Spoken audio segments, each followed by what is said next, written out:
Hello to all of you unconventional conventionists. Welcome to Rocky Talkie. We're a Rocky Horror podcast. Talks about anything and everything Rocky Horror related. I'm John. I'm Aaron. And joining us on air this week, we've got Jamie Nablo, the director of the Francis Bacon Experiment in Buffalo, New York. Hi, guys. Now, Jamie, everyone from the Rocky Horror community who has ever stepped foot on any social media platform ever already knows exactly who you are, because obviously they've seen and loved all the fabulous content you and your cast produce on YouTube, TikTok, Instagram, and Facebook. Can't forget Facebook. Plus, we all know that they've attended the virtual performances your cast has very graciously hosted for us throughout the Panera Bread. But for those of our listeners who may be living under a rock, could you please tell us a little bit about yourself? Well, I'm Jamie. I'm the current cast leader for the Francis Bacon Experiment, RHPS Buffalo in Buffalo, New York. I've been a member of the cast since 2014, and I officially took over the leadership position in 2020, right in the middle of that panini.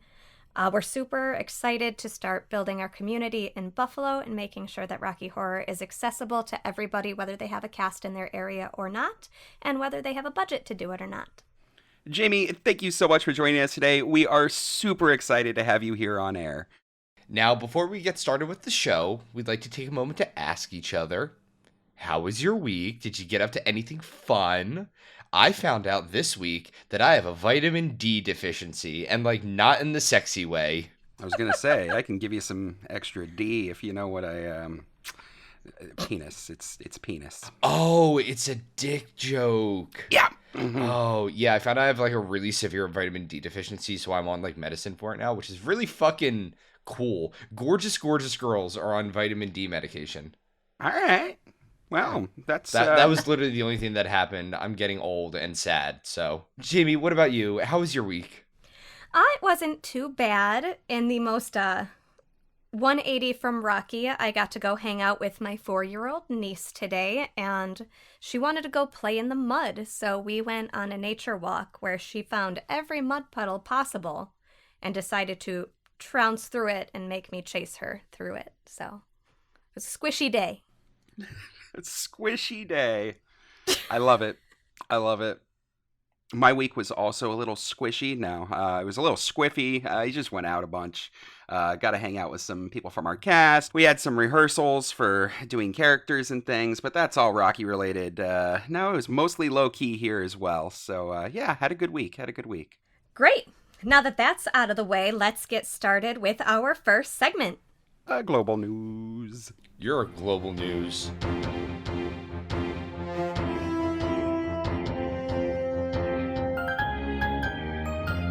This week, we're starting off global news on a down note. We're sad to announce the passing of Alan Ladd Jr., or Laddie, as his friends knew him. He passed away on March 2nd, 2022, peacefully at home, surrounded by his family. A lot of you might not know Alan's name, but you really should. He's a major part of the reason that we're all listening to this show now. Alan was a Fox executive originally assigned to work on Rocky Horror as it was distributed to theaters. He greenlit the project that was taken on by Tim Deegan, who found Rocky a home on the midnight movie circuit.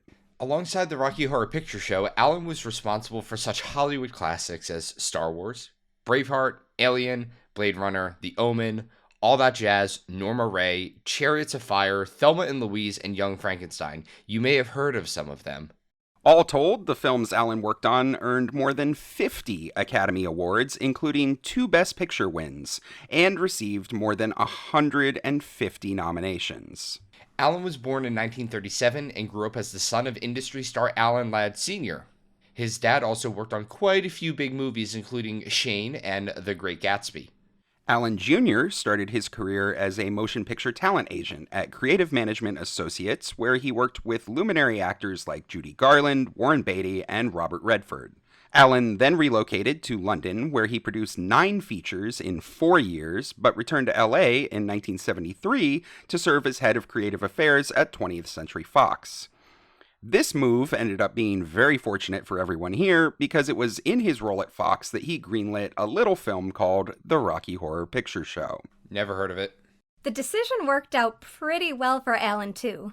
In 1976, only a year after Rocky's premiere, Alan was promoted to studio president. But contrary to popular belief, Rocky Horror isn't everything. Why did you have me say that? And to say that Alan had an expansive career at Fox would be a major understatement. He worked with George Lucas on American Graffiti, and he even commissioned him to write what ended up becoming Star Wars. Never heard of it. Yeah, same. During his tenure at 20th Century Fox, though, Ladd appointed the first ever black president of a studio division, Ashley Boone. Ashley's sister, who was named Cheryl Boone Isaacs, later became the first black president of the Academy of Motion Picture Arts and Sciences. Alan left Fox in 1979 to start his own production company, the Ladd Company. The company went on to win Best Picture for Chariots of Fire and the Cannes Award Palme d'Or for Akira Kurosawa's Kagemusha. It was under the Ladd Company that Alan produced a slew of massive hits, such as Blade Runner, The Right Stuff, Once Upon a Time in America, and the Police Academy movies. Those are all very different movies. I love Once Upon a Time in America. Same. In 1985, the production company dissolved, and Alan moved on to become chairman and CEO of MGM United Artists, where he shepherded classics like Spaceballs, Thelma and Louise, and Rocky IV. Oh, is that the Fox remake? No, I think Rocky IV would be the Fox remake or the Glee episode. No, you guys, Rocky IV, with like all the wrestling or boxing or wrestling. Anyway, so Alan eventually quit MGM and revived the Ladd Company at Paramount Pictures. Here he made the Brady Bunch films, The Man in the Iron Mask, and Braveheart. Holy shit, what a career this guy had. And he is survived by his 3 daughters, Kellyanne, who is also a film producer, Tracy and Amanda, and 6 grandchildren. His daughter, who directed the 2017 feature documentary Laddie, the Man Behind the Movies, made a heartfelt post to Facebook just a few days ago. She said, "With the heaviest of hearts, we announced that on March 2nd, 2022, Alan Ladd Jr. died peacefully at home surrounded by his family. Words cannot express how deeply he will be missed. His impact on films and filmmaking will live on in his absence." We wish Alan's family all the best during this difficult time. And we'd like to thank Alan for all his phenomenally hard work and for his major role in making the Rocky Horror Picture Show what it is today. We appreciate everything you've done for us, and we'll see you on the other side. Let's move on to something a little lighter, shall we? Next up, we have a Shadowcast review. That's right. This week, the Valley Ledger wrote a fantastic review about the Spaced Out Sensations cast from eastern Pennsylvania near Allentown. So Spaced Out Sensations is a newer cast. Their first show ever was July 8th, 2017, making them young and nubile as far as casts go, and we are so excited to talk about them today. Their cast is led by Nikki, Banana, Lacey, and Clint William. When the group first started out, they performed at the Angela Triplex Theater, but have since moved to the Frank Banco Alehouse Cinema in Bethlehem, PA. They are surprisingly nearby, and I'm kind of shocked that we haven't visited them before. I mean, too bad Nikki isn't around to call for one of those road trips. Oh, I can try, guys. Do you think I have what it takes? Road trip, road trip, road trip. How's that? Hey, we got there, yes. Well, now that we know a little bit about this cast, let's hear what their review says. Okay, so about 2 weeks ago, the Valley Ledger's Janelle Spiegel went to see Spaced Out Sensations at their home at the Frank Banco Alehouse on 225, where they perform on the last Friday of every month. Janelle attended the performance with her friend Roxanne, whose husband Dave Free has been the cast photographer for many of their shows over the years. Their show, of course, started out with a tribute to Meatloaf, where the cast and audience sang along to Paradise by the Dashboard Light. At the performance, Janelle, who is a Rocky virgin, seemed to really love her first experience with an audience participation movie. She wrote, "The cast had prop bags for sale for $2, so we got prop bags because, as Roxanne said, it's an experience and you need to just embrace the experience. The prop bags are filled with various items that go along with the movie. A glow stick, cards, toast. Don't eat the toast. I figured I would add that just to be safe after being told a toast eating story. This is a sidebar, but weak. Confetti, rice, for the wedding, of course, and more. The audience participated from start to finish. From quoting the movie, singing, the callback lines that people shout back at the cast. Don't eat the toast, eh? Bullshit. Always eat the toast. Don't be weak. For this show, Matt Kay portrayed Dr. Frankenfurter, and Janelle said he took his role to the next level. He was matched with Tim Curry's movements, his full-on attitude, the fun he has in the film. The cast was incredible, the age range and audience members varied, it was such a fun crowd. People were polite as always, and the staff at Steel Stacks is always wonderful. Janelle ends her review saying, I would recommend checking out Spaced Out Sensations' Rocky Horror Picture Show with the Shadowcast. They did an incredible job. They were vibrant, fun, enthusiastic. I cannot say enough about everyone. Have we ever gotten reviews for NYC? Yeah, I mean, they come up occasionally, usually around Halloween we'll do them. But a lot of the time it's like, students doing it for their college newspapers and stuff. Same. I think I'm going to add that to hosting when we start talking about social media. I'll tell them to write reviews for us on Yelp. Can we make a Yelp account? Oh, boy. You hate to see it. I want to see all the great things that they say about me and my beard. I remember when the old theater still had their Yelp up, people would go in there and write reviews of the movie theater that were about the cast. And there was this one extremely angry person who went in and wrote all about how they're so anti-Semitic and everything's so horrible, because there was people in the audience decided to scream out Holocaust jokes. Yeah. Yeah, they didn't like that. Jamie, do you have any experience about reviews with Francis Bacon? So we've never gotten any reviews like Spaced Out Sensations got. We have reviewers in Buffalo, but I don't have anything nice to say about them, to be honest. Nice. But we do get people commenting on our long-standing home theater that we have our annual show at, the Riviera Theater in North Tonawanda, and they always talk about how much they love the show. But when we were at the Elmira Drive-In, the one that everybody just got to watch a couple weeks ago, somebody actually commented on one of their posts that they thought pre-show was stupid and a waste of time. Ooh. And I'm pretty sure one of us clapped back at it what did you expect you were coming to? Sit the fuck down. It's 15 minutes. If you can't sit down and enjoy 15 minutes of non-Rocky content, I don't know what's wrong with you. Go take a pee. Yeah, right? The concession stand's over there, man. So, yeah, they can sit the fuck down. Well, Spaced Out Sensations sounds absolutely fantastic. We'll definitely have to catch a show, especially seeing how close they are. Honestly, us up in Buffalo, we don't mind driving, and we have a lot of friends in PA, so I'm thinking a Pennsylvania tour is going to be in order soon. So if any listeners are interested in checking them out too, you can get show tickets on the steelstacks.org website. You can also check them out on Facebook at SOS Rocky or on their website, sosrocky.com. Plus, if you live in the Bethel area and are interested in joining a Rocky cast yourself, the Spaced Out Sensations are currently looking for a stage crew coordinator.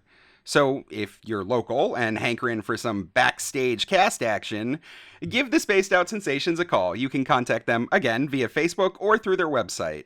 As usual, all of these links will be available in our show notes. Now, speaking of SOS, are you guys ready to take on the high seas? Last up in community news, we're dishing about a massive South African Rocky Horror themed boat party. You heard that correctly. The Mirage presents the Rocky Horror Yacht Party. Pulled right from the event site, the Mirage says, quote, "Let's do the time warp again. We know you shivered with anticipation, and now the wait is over. Allow yourself to be delighted and shocked beyond any measure with a sensuous experience out on South Africa's biggest luxury yacht, the Mirage, bringing you all the raunchiness, humor, outrageousness, and horror. Book today. It will be a night you'll remember for a very long time. It's time to give yourself over to absolute pleasure and book a ticket now. Fancy dress is a must with a prize for the best dressed." Jesus Christ. Tickets for this absolute banger of an event include 3.5 hours at sea, live entertainment, a welcome cocktail, and a special interactive pack, which looks to be a fancy term for prop bags, and a gin tasting experience. Side note, I recently changed my name to Gin. God damn it, Jin. This show is strictly 18 plus, and a ticket will run you 950 South African Rand, so about $50, or 1/60th of a franc jacket. The cruise is taking off from Capetown, Africa, so if you're in or around South Africa and are antsy in the pantsy for some Rocky at Sea action, we hope you check it out and tell us all about it. It sounds like some splish-splash fun where maybe you can do the swim. Or not, it's on a yacht. You don't want to... That sounds dangerous. You know how easy it is to die when you fall overboard on a yacht? Yeah, haven't you ever seen Titanic? Info and tickets are all available at stayhappening.com, which will be linked for you in our show notes. So while we're on the subject, Jamie, we've got to ask, what is the most absurd venue that you've performed Rocky in? Have you done it anywhere just like really out there? So have you guys heard of a little defunct store called Kmart? I don't like where this is going. Sure. So in the middle of the Panera Bread, we had a pop-up drive-in get founded in Buffalo to give people some entertainment. And of all places, they chose an abandoned Kmart parking lot in the middle of the city. Oh, and when boy. I say abandoned, I mean like broken glass and garbage and trash on the ground. And they wanted us to come out and do Rocky. And originally they wanted us to do it on the roof of the abandoned Kmart. Oh, wow. This gets better and better. And something about the roof seemed really unsafe. So we chose the parking lot, and we sold out the abandoned Kmart parking lot. And now it sits abandoned because no one's using it for anything else. Dystopian Rocky. God, that's fantastic. I don't think we've done anything quite that crazy. We've had some weird shows in really weird places. I think with the weirdest that I think I've ever done Rocky or something related to Rocky, it was my first outside gig when I became leadership. I booked us at a dog rescue fundraiser. It was like a flea market. And we performed for free, obviously, because it was a dog rescue. Like, we're not going to charge a dog rescue. But we were allowed to sell merch, and we actually sell like a good... We sold a lot of merch at that show. And we performed with like an Elvis impersonator. And like it was like this, it was a lineup, right? There was like a really shitty comedian, an Elvis impersonator, and then us. Yeah, that's right where we belong. It was fucking wild. It was just a random street in Brooklyn. I like went out to them. We got dinner and like met over the event and stuff. And I came back to Meg and was like, listen, they want to book us at a dog rescue fundraiser flea market. They are not going to pay us, but we do get to pet the dogs. That's payment enough for me. Agreed. At least it wasn't on the roof of a Kmart. So. Yeah, exactly. That's crazy. We do have something in the works, and if, the Rocky community at large wants to help us manifest this, we do have this idea for a Rocky Horror roller rink party. Ooh. So if everyone wants to send some skating vibes our way, we're hoping to make it happen. So maybe that can be our next craziest place to do Rocky. Man, Xanadu style. I haven't gone to a roller skating rink since I was probably in elementary school. That's some flashbacks. I love that. I can barely ride a bike, so you will not catch me on roller skates. Oh man, now I really want to see it. Oh, shut the hell up. Who is the most uncoordinated Rocky character? Probably Rocky. Rocky maybe with a Brad close second. Yeah. Because the only reason I'm saying this is because like when you watch Floor Show and like Rocky's very much offbeat with everybody, He was so cold. I know, poor guy. His nipples could have cut sheetrock. You know, just trying to- sheetrock's actually not that difficult. You know what? Never mind. Aaron's like, I've cut sheetrock with my nipples before. God damn it. Don't reveal all of my homemaking tips. Good housekeeping with Aaron Tidwell. Oh, God. Step 1, don't buy a house. All right then, gents, I think it's time to move on over to some community news. First up in community news, we're going to get literary. This week we found out about a couple of pretty major community members who have got some books in the works that I think will be of interest to our listeners. The first nugget that we've received this week came from Tim Deegan. Tim was the VP of advertising at 20th Century Fox from 1973 through 1979 and was in charge of marketing for Rocky when it was first released. Back then, the idea of midnight movies existed but was still pretty new. According to his Rocky Wiki, Tim noticed weird movies that played on midnight film circuits and had a habit of sometimes developing cult followings. Specifically, John Waters' film Pink Flamingos, which played as a midnight movie at the New Art Theater in LA. Tim had the brilliant idea to try and recreate Pink Flamingo's success with Rocky Horror, and pushed Fox to continue the trend by releasing Rocky as a midnight film at the Waverly Theater here in New York City. As we now know, this went really fucking well for Tim. Back in 2019, Tim started working on a book about his experiences with marketing film, including his wildly successful campaign with Rocky. Anyway, as we discussed earlier in Global News, Alan Ladd passed away this week, and Tim wrote a very sweet and heartfelt tribute to his friend that he posted to the Rocky Horror Picture Show Fan Club Facebook group. Towards the end of the post, Tim dished some info about his upcoming work, stating, "Several weeks ago, I asked if Alan would mind if I dedicated my book about saving Rocky Horror from the depths of the studio vaults to him, and he smiled and said, yes, he would like that. So, fans, you will see Laddie's name one day in the frontispiece of my book, which will be published for the upcoming 50th anniversary." Aw, that is sweet. Which, how much of a flop Rocky was slated to be when it was first released, I'm sure it'll be great to read a first-hand account of the people who took risks on the film to make it as successful as it is today. Hell yeah. I mean, I'm super here for this. Like, you read about Rocky history and about the period where they were trying to figure out what to do with this failed film. And it always, the same story is what you always hear. Oh, Tim Deegan got it, and he put it in the Waverly and these other, midnight movie houses, and that's kind of the whole story.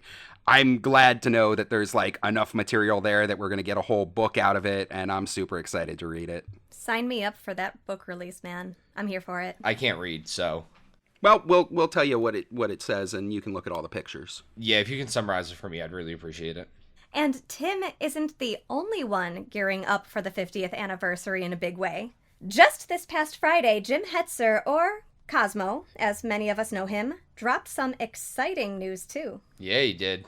For those who might not know, Cosmo was the leader of the Cincinnati cast for many, many, many, many, many years, and has done an absolute ton for the wider Rocky community. Back in the 90s, Cosmo created one of the first ever Rocky Horror websites, Cosmo's Factory, a place for fans with access to the World Wide Web to learn all about the film, the actors, and the community. The site hosts tons of information and fun facts about the film's history and its creation, plus all sorts of community-centric stuff like how the Boss Awards work, the lists of different casts around the world, the screen-accurate steps to the Columbia tap dance, film and AP scripts, lists of places where Rocky is referenced in other media. I mean, just so much information about Rocky Horror, and this was one of the first places on the web that anyone was able to see it. Seriously, this place was a goldmine for anyone looking for fandom levels of information about Rocky back when the internet was new. And, I mean, it's still a goldmine to this day. Cosmo was also a co-founder of Rocky Radio, a Rocky Horror podcast that launched back in 1998 and was hosted by Cosmo, Nathan Summers from The Denton Affair, and later by Kev Boysick. What a weird idea. Yeah, imagine thinking a 90-minute long movie would generate enough content to be a regular podcast. Must be nice. Rocky Radio ran 61 episodes, which we all know is no small feat. The show brought on lots of big-name community members as guests, such as Larry Vizel, Bill Brennan, and Sean Stutler. They even got to interview some actual real-world celebrities, including Perry Bedin, Kimmy Wong, and Adam Sargis. Not to mention, their 25th episode was an interview with Richard O'Brien. You know, I suddenly feel a little like we might be slacking over here. That's not very nice of you to say. Jamie is sitting right here and she's doing fantastic. But, like, imagine trying to compete with Cosmo. Like, we're not even running the same race. Anyway, just a few days ago, Cosmo made a really exciting Facebook post stating, quote, "I just signed a contract with Asylum Publishing to write a book detailing the last 50 years of a specific cult movie's fan following. It's due out in 2024-25. Not too bad for someone who never passed English class." Well, boy, I'm real excited for his Star Wars book. Not too shabby at all, Cosmo. Again, the insights we're going to get from someone who has been such an integral part of the formation of our community, literally right from the beginning, is going to be insane. Yeah, I absolutely shit myself when I saw this announcement. I mean, Cosmo's contributed to a lot of works over the last forever of the Rocky community. He did a bunch of the merchandise guides that appear in like the redone audience participation book that came out, I don't know, around the 30th or so. He's also contributed to several other things. He's a fountain of information, and I can't wait to see what his take is on the 50-year retrospective. It's wild that 50 years ago this movie came out. Right? I'm so pumped. 50th is going to be great. It seems like it's so far away, but like we're already planning stuff for the 50th. I'm sure other casts are. Yeah, we're definitely planning things for the 50th. Man, the 50th anniversary is going to be nuts. Getting to see all this big stuff take shape for it in real time is really cool and very exciting. Well, in the interest of piling onto the hype, don't forget, Little Nell also has a book deal in the works for the 50th. So, John, buddy, I hate to say it, but now might be a good time to start learning to read, because we've got a ton of great stuff in the pipeline that you're not going to want to miss out on just because of your silly little illiteracy. Listen, if Cosmo can write a book without passing English, I think I'll be able to figure it out. Guys, let's stop shitting on John for a second, because we got more community news. All right. Next up, Rocky Talkie is absolutely thrilled to announce the return of one of our major community staples. The Berlin cast is back in action. Oh! Yeah! Yeah! That's right. Over the past couple of months, we've been watching them gear up to resume performances. They've been heavily recruiting and training new cast members, scheduling performances in some of their established venues, as well as booking cool new places to perform. So say we all. Nothing's cooler than the parking lot of a Kmart, in my opinion, but... I mean, you're not wrong. This week, they went live on their social media with the big announcement that they're going to be back to doing live performances starting on April 1st at the historic Kino Babylon Cinema just outside of Berlin. The Kino Babylon Theater was built back in 1928 and was renovated 20 years later to serve as a specialty theater for East Germany. It was restored again from 1999 to 2001 and has since been granted landmark status. Since 2001, it's been used as an art house cinema and is home to lots of cultural events, including the Berlin Film Festival and a monthly Shadowcast performance of the Rocky Horror Picture Show. Two events that are completely comparable to each other. The Berlin cast is incredibly excited to be back to performing and have just gone live with the ticket link for their first show. Fittingly, on April Fool's performance. If you are in or around my mouth or the Berlin area, and we know that we've got at least a couple of listeners who are, wow, I probably should have read that in.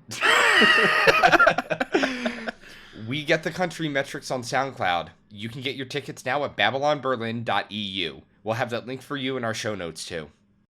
Believe it or not, Berlin dropped some even more exciting community news for us this week by announcing the return of the International Berlin Show, which will be held on September 3rd, 2022 at the Rehberg Open Air Cinema. The Rehberg is an enormous 1,500-seat outdoor amphitheater located inside of a state park. Now, we're sure most of our listeners are probably at least somehow aware of this show, but for those of you who may not be super familiar, this is a fantastic yearly performance that brings together Shadowcast members from all over Europe, and they perform this huge outdoor event at this giant amphitheater in the middle of the woods, and it's just a big, giant, inflatable screen that's like at the bottom of this huge theater, and you can just imagine what it sounds like to hear hundreds of callbacks in German and English just resonating and bouncing all around this space while you've got literally the best of the best from all over Europe running around on stage in front of you. It is a fantastic event. I was fortunate enough to be able to attend one of these several years ago, and it was just one of my most favorite international Rocky Horror experiences. Flights from the U.S. to Berlin for that weekend are available for the low, low price of 1/6 of a franc jacket,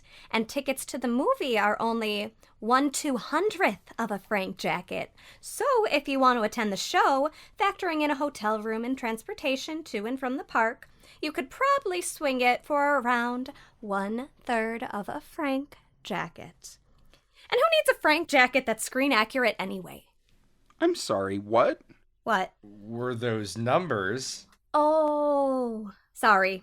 I thought you guys were fluent in franc jacket currency. Flights from the U.S. to Berlin for that weekend are available for the low, low price of $500, and tickets for the movie are only 14 euros, or just over 15 freedom bucks. So if you wanted to attend the show, you could probably swing it for around $1,000, or roughly 1/3 of a franc jacket. Does that help? Yes. Thank you. So we're just going to ignore the fact that Jamie just topped both of us on a podcast. For any of our listeners who happen to live in or around my mouth or Berlin, it looks like this legendary cast is still in the thick of recruiting new members. They're looking for both cast and crew, no experience necessary for either. If you're interested in finding out more, just go over to their website at rhpsgermany.com and shoot them an email. We've got their cast linked for you in our show notes. And speaking of recruiting, last up in community news, we've got another casting call for any of our stateside listeners down south who might be interested in joining a Rocky cast. The Hot Patooties are a cast based in Greensboro, North Carolina, and they've just restarted monthly performances at their home theater, Red Cinema, and at the moment are very actively looking to recruit new cast members. Again, so say we all. Their casting call to the community reads, have you ever wanted to be on stage? How about even just working behind the scenes to make sure a show runs smoothly? Now's your chance. The Hot Patooties Shadowcast will be doing rehearsals March 5th and March 12th, and we are welcoming everyone interested in joining us. The only requirement is proof of the COVID vaccine if you are 18 plus. Teens under this age do not need the vaccine, but will be required to wear a mask. Come join us at 8 p.m. at the Odin Brewing Company in Greensboro, North Carolina. They also state that no experience whatsoever is necessary, and costumes and props for each character can be provided. So if any of our listeners are interested in getting involved, you can reach out to the Hot Patooties. We're linking their Facebook page in our show notes. Or you can join them at their open casting call on Saturday, March 12th, which is in 3 days, if you are listening to this the day that it drops. Just out of curiosity, Jamie, how does your cast handle recruiting? Do you guys take people on a rolling basis, or do you put out casting calls like this when you're in the market for getting some new blood in? So at the moment, since we don't really have a regular show schedule, I would hate to put out a mass cattle call type casting listing, just because I wouldn't want to bring somebody onto cast and not be able to offer them stage time. Mm-hmm. So what we've really been doing in the past was it's always been more of an interview process.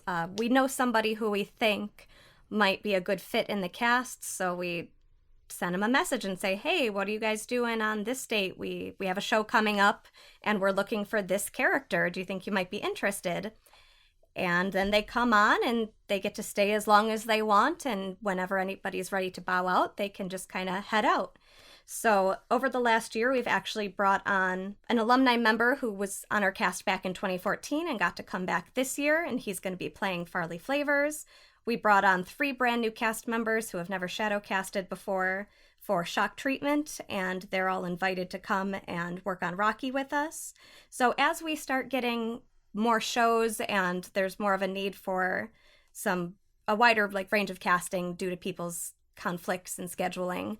We'll probably put some calls out, but as of right now, it's more of an interview process of if you know someone who you think might be interested, send them our way, which is kind of weird, but because we have so few shows, it's just been working so far.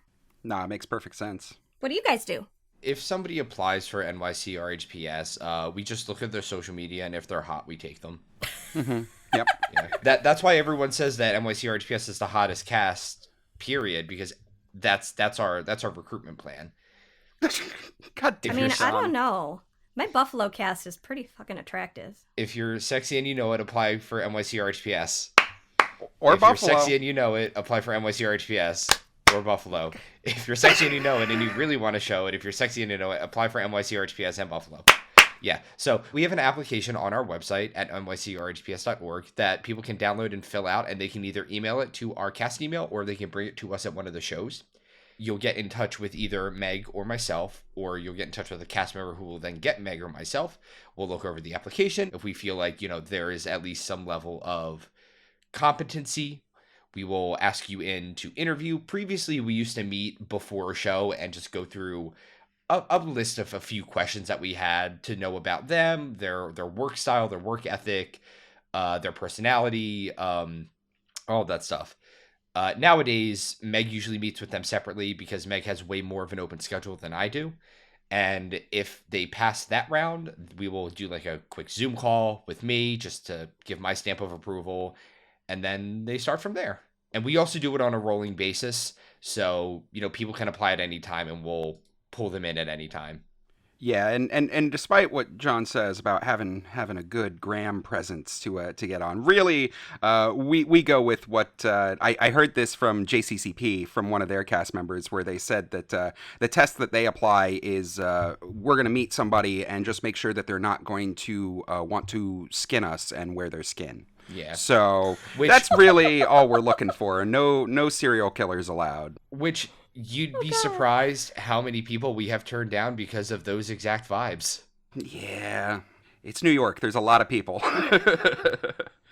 But yeah, it's mostly a rolling kind of thing. And I think it's helpful to have that kind of information out there. We've found it's very useful to have it on our website, even if you're not actively recruiting, so you can at least point somebody there and be like, oh yeah, go fill it out. And it's a nice way to either get the people you want or, something to shuffle off on the ones that you think might not quite know what Rocky's all about. Well, fellas, fair is fair. You got to pick my brain about recruiting, and I think that means I've earned a jack-off session. No. We're not doing Jacob's thing this week. Jacob's not the only person on the planet whose name starts with a J, Oh, Jamie asks a question. Yeah, I got there. Heck yeah, let's jack it up. Off. I think I can take it from here. We can skip the dirty talk this week. Aw, but it's my favorite part. My favorite part is this dick. Sorry, listeners, I tried. All right, what you got for us, Jamie? So I absolutely love all the technical parts of Rocky. I love the props and the costumes. I love finding new and creative solutions to add that extra oomph into our show. And I know that Rocky, both the stage show and modern Shadowcasts, have undergone a huge transformation over the years as productions have gotten bigger and more involved. Hell, for our show with Sweet Translucent Dreams that we just broadcast on RHPS Live, they had an entire trailer of props for the drive-in show. That was quite an impressive array of set pieces. Were those all STDs, or was it a mashup of both of your casts? They're traveling casts, right? Do they bring their stuff to all their shows? So Sweet Translucent Dreams is wild, and all of those props, minus the Crim's jump to the left, step to the right, time warp thing, were all theirs. They have this really cool trailer, and they have an insane way that they pack it and unpack it to get everything to fit. And that's what they drag all around to do these traveling shows. It's insane. So for that particular show, that was all of their props. Ryan and I, when we went down to guest perform for that one, actually were coming from the Adirondack Mountains. So we had only brought our costumes. And our other two cast members who were guest performing came from Buffalo, and I actually own almost everything that our cast uses. So I also brought all of Frank's costumes. So we just had that. But when we do this with them in September, we're actually going to try to bring some of our own stuff so we can do like a double feature show. So it's going to be fun, but we're still figuring that one out. That's awesome. Their stuff is so crazy. Just seeing how much stuff came out of that trailer and was lined up at that drive-in, it was super cool. If you guys haven't gotten a chance to meet Kyle and Missy DeFina and Mama, who is one of their directors, definitely go and check out one of their shows. They're the kindest people. Like, so sweet. You'd absolutely love them. Hell yeah, definitely gonna have to do that. So, anyway, that's what I want to talk about this week. All things technical. Let's talk about lights, props, or really sets, because that's the stuff like the transducer wall and the coffin and all those pieces. Shadowcasts have evolved to the point where our collections rival even that of the original stage show's sets that Brian Thompson designed for the theater upstairs. How'd we get here? What are the tips and tricks that we've accumulated over the years that some of our listeners might be able to use for their own local Shadowcast? Love it. I mean, I think part of the charm, part of the reason that modern Shadowcasts work so well is that as a whole, the way that the show is presented in movie theaters now is actually pretty darn close to Brian Thompson's original stage show designs. If you go all the way back to the first transfer of Rocky from the theater upstairs to the Chelsea Classic, you can actually see a lot of similarities in how Shadowcasts present their shows now. This was back before the big Broadwayfication of the stage show's designs. It was that initial, dilapidated movie theater look. There was scaffolding all around the auditorium, flanking the stage. Everything was draped with Acme Demolition Company drop canvas. On the second level of the left scaffold, which is accessible by steps or a ladder, sat an old chest-style Coca-Cola fridge. On the second level of the right side scaffold, also accessible by ladder, was a hospital bed. And behind it, neon tubes, test tubes, and chemical flasks filled with colored liquids arranged in front of the neon. Until the show gets to the lab scene, it's hidden behind a shabby stained curtain, and that was really it. You had the stage in the center with the movie screen behind it, a catwalk blocking the center aisle for Frank's entrance from the back of the house.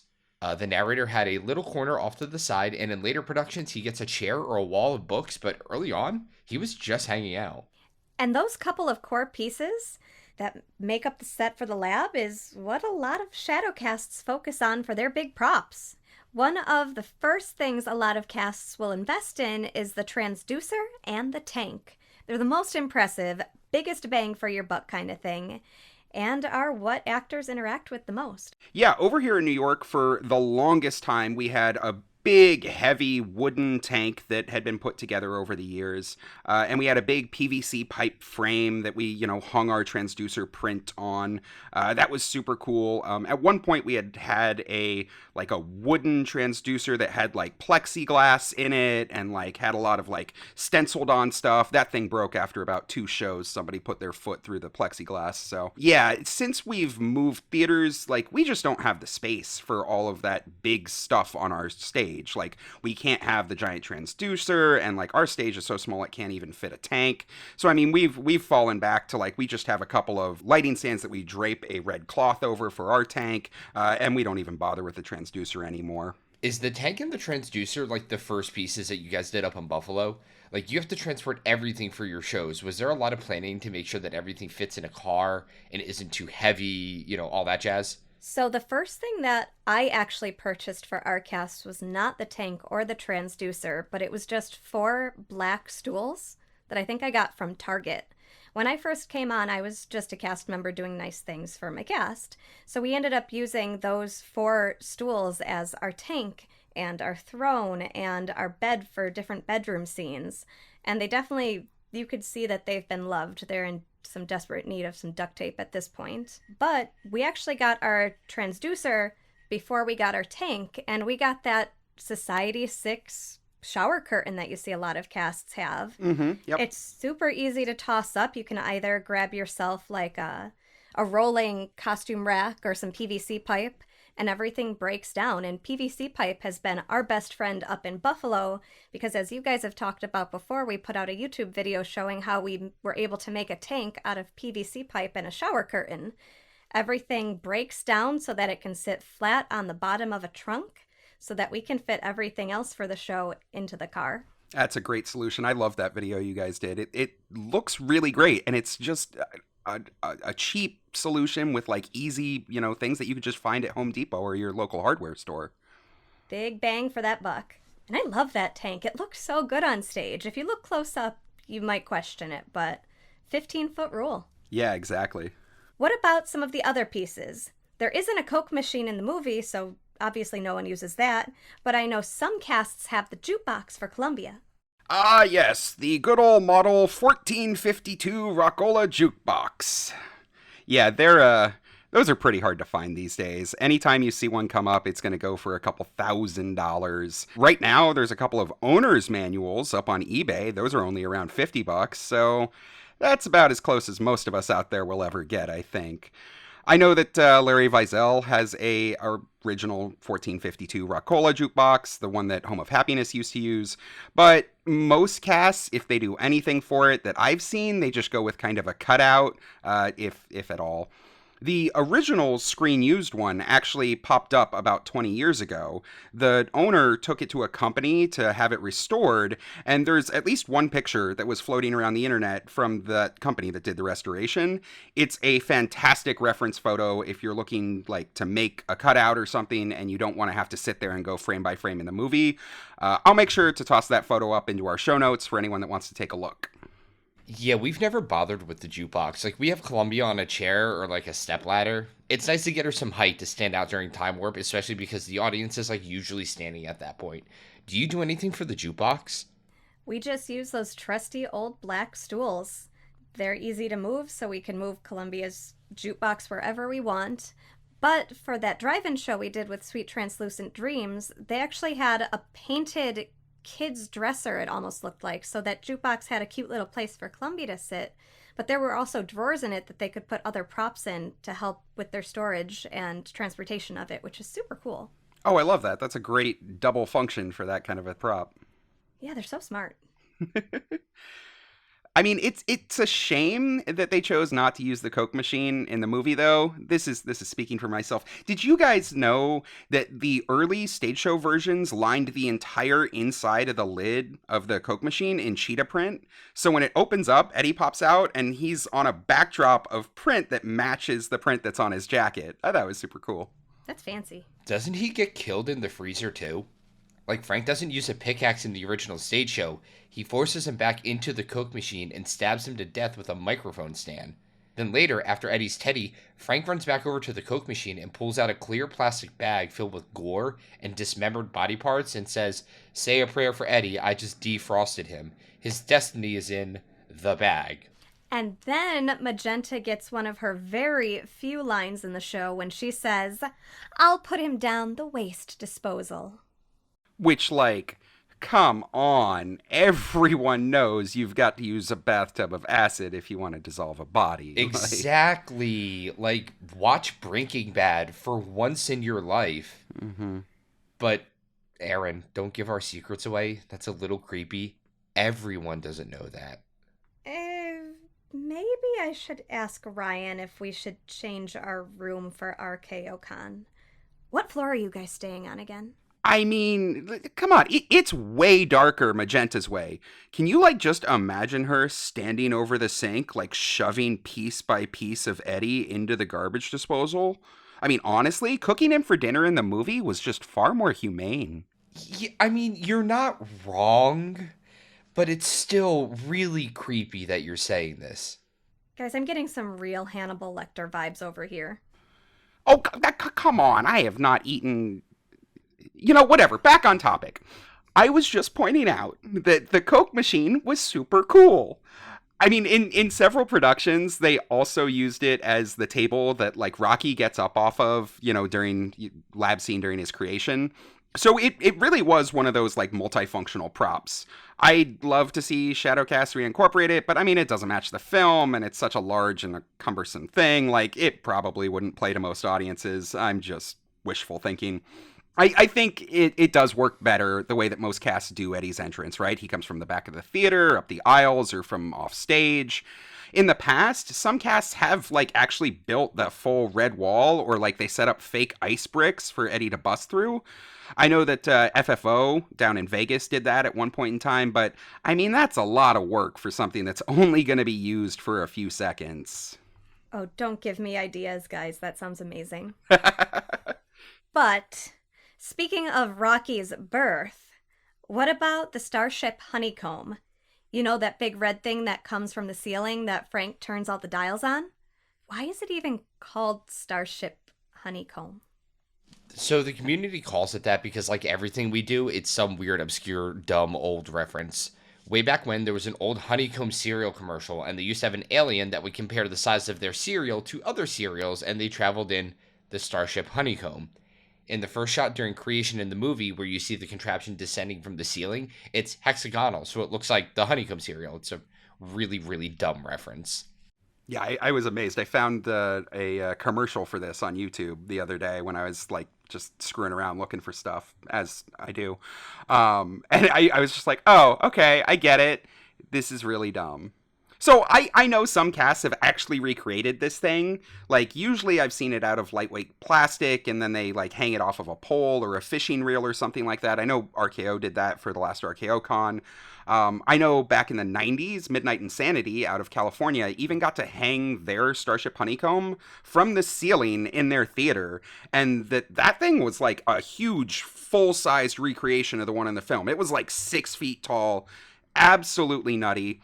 We've never decided to build it in New York, at least not that I'm aware of, over, the past 50 years. Is that something you guys have considered up in Buffalo, like a full-size Starship Honeycomb or something for that?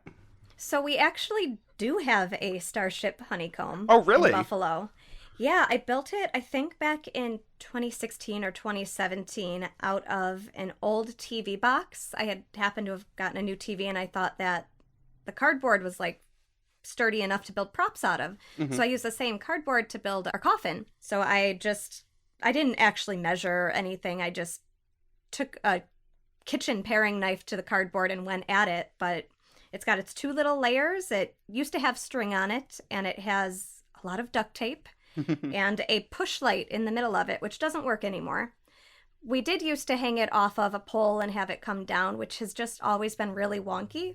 Mm-hmm. And we found that this past year, just having a stagehand hold it and do something stupid as they bring it over to Frank makes it a lot easier. So that way Frank has it, they just stand there with their arms up holding it until Rocky grabs it, and then Rocky can kind of yeet it backwards and the stagehand catches it.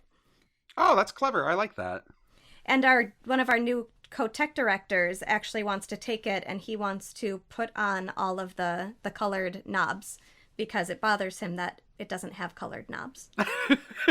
That sounds about right. As I am not that crazy to put those on, I will probably be handing our Starship Honeycomb over to him to do that, with the letting him know that it does have to be stored, and those things need to be on there sturdy to fit in our singular Rocky closet where our entire show lives. So yeah, I mean, that's always like one of the biggest difficulties is like, where do you trade off from like how accurate you want to get it to just like how quickly will it take actors to destroy it? Correct. But speaking of big dumb props in the lab, we can't forget the pommel horse and the weight rack. I personally always felt that the pommel horse was like a little unnecessary. It is so much more entertaining to just grab an audience member to sit on or to get up in someone's face when you're Frank. Yeah, the audience's props thing is a great gimmick that has a long history in Rocky Shadowcasting. I know over on FNS in New Jersey, that's Nikki's cast, instead of like having a full transducer wall, they have a light up switch panel that they just like grab an audience member and hang it around their neck. It's pretty clever and another great way to get some added audience interaction. I mean, for the weights, like we used to have a full weight rack, but we've completely condensed that down. We just use like a pair of plastic kid weights that are painted red and white, just the 2 that Frank hands over to Rocky so that he doesn't have to completely pantomime the weight lifts. Do you guys have a full weight rack? Like, I know that's another piece that with some clever assembly can be made lightweight and like pretty easy to break down. So what we actually do is we don't have the full weight rack. We just have the 2 small weights that Rocky holds, which are made out of paper towel rolls and plastic bowls that were painted red and covered in gift wrap. Love it. But the pommel horse, we actually just started using audience members or a stagehand to do that as well this year because it's fun. And as long as somebody doesn't mind and they're down for it, it really does make it so much fun. But we have seen casts use riffraff for a lot of those things too. Oh, don't give John any ideas. I don't need more stuff to do on stage. Well, when we were down in Pittsburgh, JCCP is one of those casts that uses riff, and depending on the Frank, riff does get tossed around a lot, so riff becomes the weight rack, and they'll hold just those two things, and they'll end up getting tossed as the pommel horse. And if you really don't want to make them, use a cast member. They're right there. That's a pretty good idea. I mean, Riff is doing nothing during lab scene. I was just doing Riff last night, and I was just kind of standing there the whole time being like, all right, I feel like I got to be here, but what am I doing? You know? Yeah, it makes it a lot of fun, and I think it's something we're probably going to implement in our cast. We've had so much fun seeing what other casts do and seeing what might work up here in Buffalo to just make things more fun. So we're going to have a few fun changes as we get back into shows. Love it. But the Rocky Horror Stage Show didn't even have any of these props. It wasn't until after the movie that the show started to take inspiration from the cinematic version that you started seeing stuff like weights and the pommel horse making appearances in the stage version. They've really taken a lot of inspiration from the movie. You've even got a full car on stage for the driving scene now. That's another one where the Shadowcast version is actually closer to the original staging. They didn't even use chairs at first, and like Brad didn't have a steering wheel.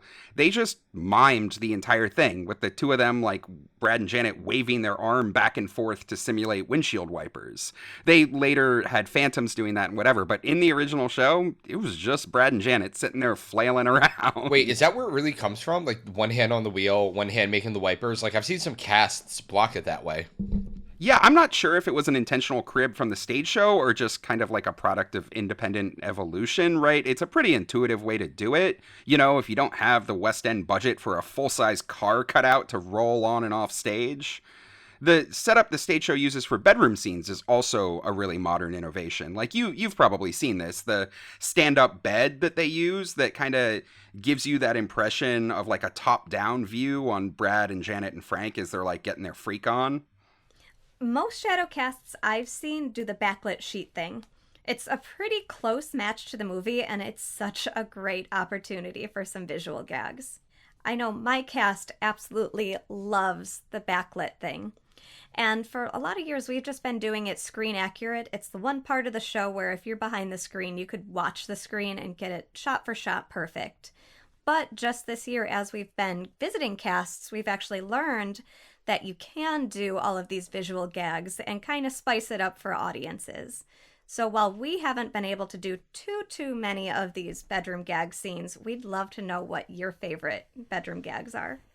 So I think one of my favorites is just kind of the whole class of gags that's like the infinite kind of clown car kind of gag, right? Where like Brad is just constantly pulling different things out of Frank's butt, right? Like it's a chicken, it's a saxophone, there's a whole silk scarf, routine that's coming out kind of thing. And like I always think that those are super funny. They're a great way to like reuse some of the other props that you have and that are just sitting around, and like everyone gets a good laugh out of them.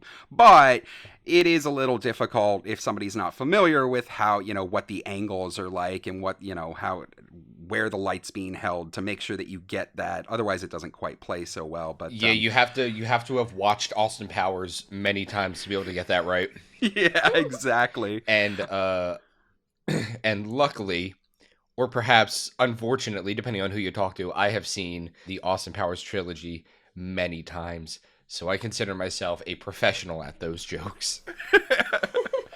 It really is fun. I mean, and even just doing the classic kind of like, oh yeah, no, we'll pantomime some sex acts, going down on Brad, flipping him around, all this kind of stuff. It really plays. The audience just goes so wild for it, which is really fun considering it's a part of the movie that usually is just super dead, So, also last night, in the NYC RHPS theater that we're using right now, we are not able to do the backlit sheet that we used to do and that a lot of casts do. So we're literally just like, sometimes we have a table that we will just like get on and do. Sometimes we don't. Like last night, I walked out as Frank to our Janet Greg, who was just standing center stage, had no idea what to do. We didn't even talk about it. We were just like, let's fucking go with it. And he ended up teabagging me on the floor. God damn it. I think that may have been my favorite bedroom scene gag, specifically because of the fact that it was not planned, it was not articulated, and we didn't know what to do. So it was like, when in doubt, put your balls in my face, I guess. That's my life mantra. I mean, I've got to say, I'm a pretty huge fan of the sheet, mostly because I have a very low ball-to-face tolerance. But it also just so happens to match how it was originally done in the stage show. The giant movie screen was also a scrim, and all of Bedroom Scene was done behind it in shadow play with Frank and Brad and Janet, behind the screen. It's pretty neat that the original stage show blocking lives on within Shadowcasts, while the modern stage show has taken it in an entirely different direction. But I've got to say, we don't even do that anymore here in New York. Now we're just boning on people's laps. And let me tell you, they love every single second of it. Last night, when I was doing Bedroom Scene with our Brad, I literally took them and threw them onto their very small Brad. And I'm a very weak man, so you can imagine how like that is how light this person is. Like I literally took them and just tossed them on top of an audience member and began to, simulate the bonage. And the person loves it, obviously. And of course, you only do this for an audience member that is obviously very into the show and very willing and all of that stuff. But like I literally took them, put them on top of an audience member, started simulating it. They loved it. The audience members loved it. The people that were sitting next to them loved it. The people that were across the aisle, you can tell her like, man, I wish I sat there, I also love doing as much as I possibly can on or with an audience member, because that's why they came to the show. So every single possible chance I get, I do it. I have been, especially in this venue, because we are all so tightly packed and so close together, I regularly break character now and will talk directly to the audience if there's like a long period of time where I'm not doing anything and there's action happening on stage. Like when Dr. Scott is doing his fucking speech during Planet Schmanet, I literally walked off stage and like went over to an aisle of an area that had not been hit by a cast member, and I started shooting the shit with them for a little bit before I came back in. That's great. I love that stuff. I love you. So what other props have we missed? Have we left any out that are super important? Are there any that are just particularly interesting? Like what else do we got here for props? It seems like a lot of casts have different ways to do the riff window. Some people have cardboard cutouts, some people just do a spotlight or a flashlight. But I don't think there's any wrong way to do that. Seems like if you climb onto an audience member and, stick your dick in their face, they're happy about it. We've had cast members do that a few times. Yeah, we've never had a window or anything like that, but I know like JCCP has a full like Riff just holds it up for them, kind of thing, and they just peek through it. That's pretty cool. But here's the thing. All these props are great, but they accomplish very little if your audience can't see them at all. And that's where the other side of Rocky Tech comes in. Lighting. And this one is where a lot of casts differ, because we're not all matching the movie, and there's a lot of constraints based on your performance space and your budget. Yeah, it was during the transfer from the theater upstairs to the Chelsea Classic that the original stage show really stepped up their lighting game. They brought in a small fledgling company called White Lights to do the install in the new space at the Classic. It was actually the company's first theater job. Almost 50 years later, they still provide lighting for big West End productions, and they still provide lights for the Rocky Horror Stage Show. And the stage show had a lot of changes over the years. There was that whole debacle in the 80s where they added lasers and crazy effects to the show. And then in the 90s, when the stage show started putting a whole castle set on stage, they went to some very realistic gothic moody lighting, replicating a lot of the film's look. And then there was that one version where Frank rode a giant penis on stage for the Start of Floor show. The one that had crazy bright and colorful lights all throughout. It was more like concert lighting than for a stage show. And we've kind of hit on all of those different levels over the years here at New York. Aaron always loves to talk about the setup that we used to use when we were over in our last theater. Oh yeah, that was such a great lighting setup. I mean, it was big, it was ridiculous. Like, we had 6 ellipsoidals on 3 different, tripod stands. Like, we had a bunch of color changing pars and some specialty lights. We had a wireless battery operated DMX controlled color changing light that we were able to use for backlighting bedroom scenes. I mean, everything was wireless. It was run off of DMX. It was controlled from a laptop. It was quite insane. We also had like a single spotlight that we used in addition to it, but space constraints just like don't allow us to do that in our new theater. So, that stuff is sitting in storage waiting for its opportunity to return. But now we are totally on the flip side of that. Our current setup is like this really dinky small T-bar. There are 2 lights on it that have a little bit of aluminum foil around the front of the light so we can direct it a little bit more, because if we let it just kind of go, it definitely washes out the screen. And our first show, we used a light bar in the front that did absolutely nothing because there was nowhere for us to put it safely without like inhibiting access to seats for the audience members. And then most recently we bought 2 LED battery operated work lights that we put in the front so that when people stand up during time warp, they can still see us, because when people stand up, they block the T-bar, and that's it. The main issue with our new space is that there is only 1 power outlet. Yeah. And to use that power outlet, we have to run an extension cord to begin with. So there is not a lot of electricity and not a lot of that in our space. So unfortunately, until we realize that, we've been here for a while and we can have this conversation with the theater about keeping more of our stuff there rather than having to ship it back and forth, we're going to be running with this really, really dinky rudimentary light set for now. So we've really flipped from one end of the spectrum to the other. A huge multi-$1,000 setup back to the bare necessities. What have you been doing for lighting up in Buffalo? So what's crazy up here in Buffalo is that when we were still an annual cast, our theater didn't light us until 2017, so 10 years after we started doing the show with them. We were literally performing in the shadows. It was that year that I had asked one of the technicians and had my co-director at the time, John, talk to them and say, hey, we're here and we're putting in more and more work and we're perfecting our show to give you guys a better event. We need you guys to light us. So we are so lucky that we are working at a venue that typically is putting on big concerts. So they actually light the entire front of the stage for us for that annual show. However, when we are doing shows anywhere that is not the Riv, that story changes a little bit. So we did have one performance where the drive-in that we were at rented a stage, and they had about 6 Rockstar lights that were able to light the stage just fine for us. Whereas the abandoned Kmart parking lot, we only had what we could bring. And what we have, since Ryan is a musician, was 1 T-bar of Rockstar lighting. And it did the job. But now going into shock treatment, we were worried because we're in a very small space directly in front of the screen. So I started looking into ideas for spots because our friends and a lot of casts do use spotlights. And I was able to find tactical flashlights for $30 a piece. The brand is called Alone Fire and the model is X37. And they're tactical spotlights that actually have a scope on them where you can open and close them like you would a large spotlight. And they change 4 different colors. You have to click through all of them to use them. But we have 3 of them that are going to be held on mic stands with universal mic clips. And these suckers are pretty bright. We're actually looking to maybe get a 4th one. But they're a great option for casts that have, a smaller space or just need lighting.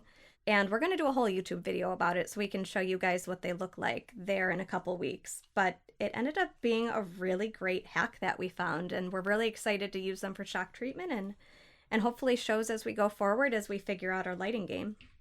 No, that's a great solution. I love that. I know a lot of casts have kind of tried to do the flashlight game before, but it's always, right, you got to find the right ones and all this. I'm really looking forward to that video. I think we might have to look into those as well for us. Yeah, and I mean, a lot of it's what works for your cast out there.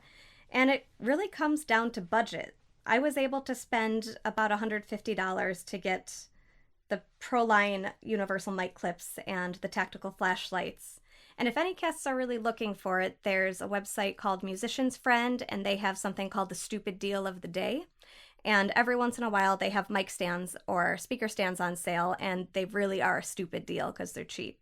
So I'll definitely put that in our YouTube video for you guys to follow if it's something that you want. But I really got this spotlight idea from our friends at the JCCP. I know over in Pittsburgh, the JCCP runs their entire show at their home theater with 2 big spotlights, and those are positioned up in the balcony. But those big spotlights are going to be a little unwieldy and expensive for a lot of casts, so hopefully these little ones will give someone some options.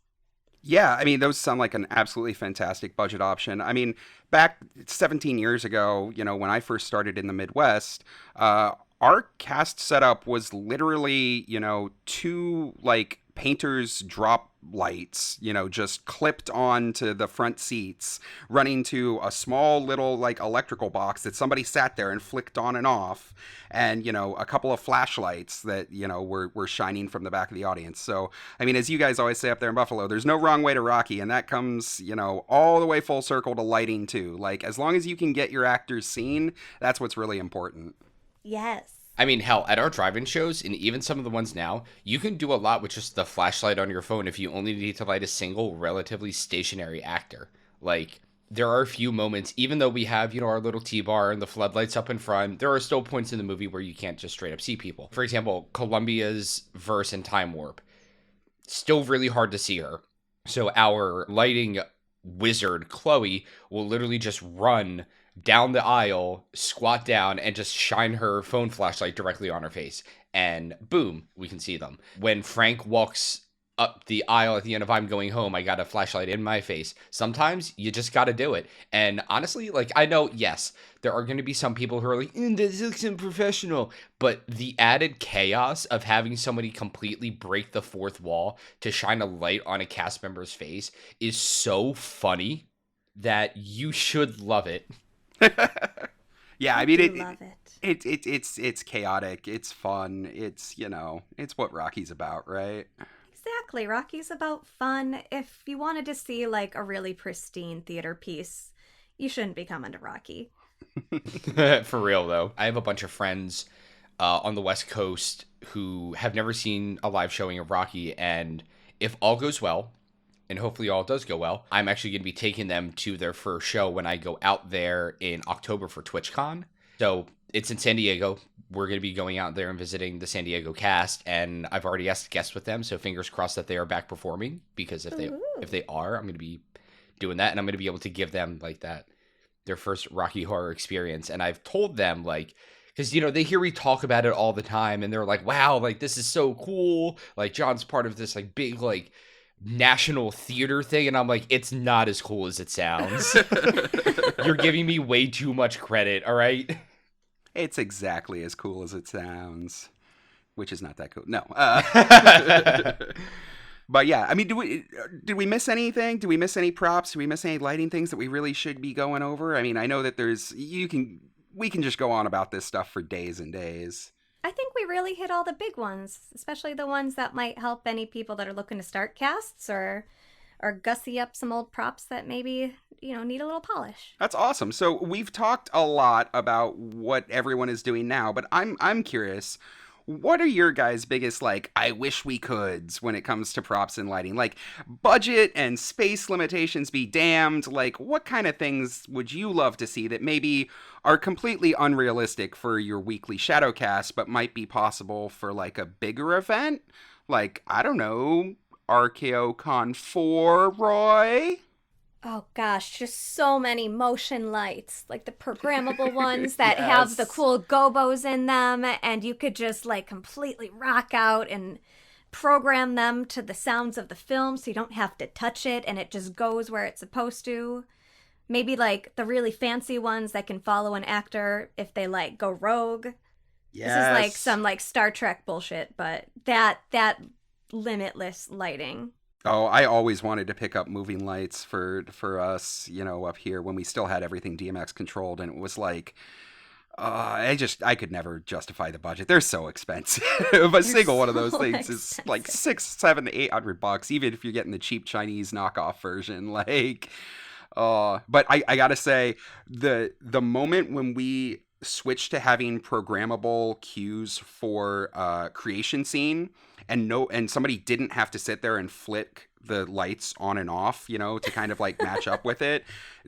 They had gotten so used to it that just the other week at one of our shows, our wonderful lighting tech, Chloe, comes up and is like, check out what I've done. I have figured out the timing so I can flick these back on and off again and it will match. And I'm like, oh, honey, it's such a throwback. You didn't even realize that's how we used to do it. Well, back in my day, but oh yeah, I geek over lights so hard. Like, I'm always there for that. I also really like what I've seen a couple of casts do where they're doing more backdrops, right? Doing more, like, I've seen the castle, I've seen, the car, or putting the gate with the enter at your own risk as like a backdrop that comes off of the same thing that the transducer's on. More and more pieces like that. Like, you get a little close to the stage show with how much are you like putting sets and things on. But I love that, especially for big productions where you see pieces like that like you don't expect at a weekly Shadowcast. Yeah, absolutely. I mean, we love our castle backdrop. My co-director, Allie, was able to paint the entire Oakley Court, and they just killed it. Now, to be fair, it's painted on a shower curtain, and it's a little crunchy and a tiny pinch difficult to store, but I wouldn't have it any other way. They were just incredible, and I am so happy that they gave us that piece. And it covers the transducer during the whole first chunk of the film that we don't need it, so works out. John, what about you? What is your dream Rocky setup? What? I know my place. Well, you heard it here first. John knows his place and doesn't care. And that's our show. We just absolutely love to thank Jamie for joining us on air today. Thank you so much. It was so fantastic. Aw, thanks for having me. I was so excited to get to chat with you guys. The pleasure is all ours. Oh. Jamie, before we head out, is there anything special that you or your cast has on the horizon that you would like to share with our listeners? Well, you guys can find everything that the cast is up to on all of our social media. We had that little snippet of preview that you guys can go back and listen to. But if you tend to see me maybe not as much involved with my cast during the month of June, like mid-June, July, it's because I'm actually going to be performing with Shakespeare in Delaware Park in Buffalo, which is the second oldest and one of the largest Shakespeare festivals in the country for As You Like It. I know a lot of Rocky people tend to be Shakespeare fans. I've actually met a few of them, probably because Shakespeare's all dick jokes, to be honest. But I have As You Like It going on from June 23rd to July 17th, so it's right before RockyCon. So if anybody wants to come visit me for that, the show's free, and I will show you around Buffalo. Hell yeah. And of course, if any of our listeners are interested in checking out any of RHPS Buffalo's upcoming performances, we'll have them all linked for you in our show notes. And as always, we'd like to thank our writer Jacob and our editor Aaron from Tennessee. We appreciate all of your work. If any of our listeners has a question that they'd like to have answered on air for our NAAQ Snack, or our Jack-Off Sesh, or whatever weird whatever fits with your name, or maybe some community news that they'd like to promote, or even have a cool story to share with the community, Rocky Talkie would love to include it. Just go to the RockyTalkiePodcast.com and fill out the contact form to share. And if you're enjoying Rocky Talkie, please help us out by rating, reviewing, and subscribing to the show. It makes the podcast more accessible to listeners, which really helps us grow the show. And if you want even more Rocky Talkie content, check us out on Facebook, YouTube, Instagram, and TikTok, all at Rocky Talkie Podcast. We'll talk to you all next week. Bye! Bye!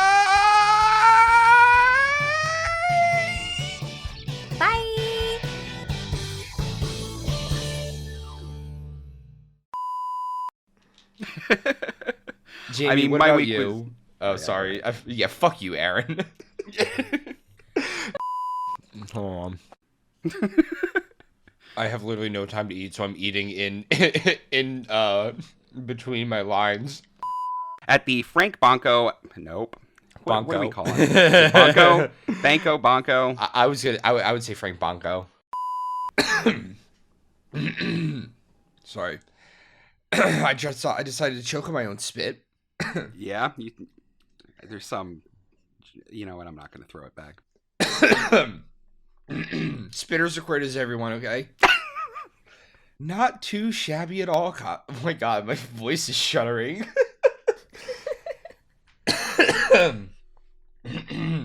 Fuck, that brought a tear to my eye. Not Nice. too. I ate food again. Hold on. I'm so hungry. And of course, you only do this for an audience member that is very much into the. Classy. I finished eating, everybody. You have my full attention again. My apologies. Oh, good. I can eat my Arby's now. All right. Yeah, exactly. Aaron has the meats.